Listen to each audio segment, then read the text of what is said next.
সুপ্রভাত বন্ধুরা। সুপ্রভাত সবাইকে। সবাই কেমন আছো? আমরা তো বেশ ভালোই আছি। আজকে সকালটা একটু অন্যরকমই হতে চলেছে, কারণ আজকে একটা বিশেষ জায়গায় যাচ্ছি আমরা দুজন।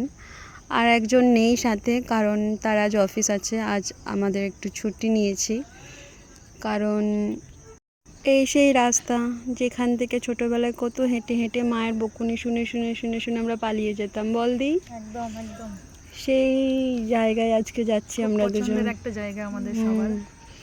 এই যে পুকুরগুলো দেখছো, এই পুকুরগুলো তো কত স্নান করেছি আমরা ছোটবেলায়। এই পুকুর শুকনো হলে জানো তো আমরা সবাই মাছ ধরতে আসতাম। এই যে ফুলটা দেখছো, এই ফুল নিয়ে আমরা ছোটবেলায় খেলা করতাম। অনেক খেলেছি অনেক। তো যাই হোক, খুব এই ফুলগুলোর সাথেও কত স্মৃতি জড়িয়ে আছে। ভাবলেও আবার ইচ্ছে করে যে ছোটবেলার দিনগুলো আবার ফিরে পেতে। ছোটবেলার স্মৃতিগুলো সত্যি একটা স্মৃতি হয়েই থাকবে মানুষের জীবনে। আর এই ফুলগুলো কি ফুল আমার জানা নেই। আমি ফুল এগুলো ছোটবেলায় দেখেছি, ওই পানা ফুলই বলা হতো। যাই হোক, কি পানা নামটা জানা নেই। তোমাদের জানা থাকলে অবশ্যই জানিও। দেখো দিদি এখন ফুলগুলো দেখছে, তুলছে। এই যে সেই জায়গাতে এসে গেছি, নৌকোয় বসে আছি। ছোটবেলায় ঠিক এরকম স্নান করতাম, খুব মজা করেছি।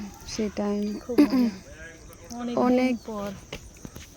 অনেক দিন পর আজকে এরকমভাবে মন খুলে ছোটবেলার মতো এনজয় করলাম।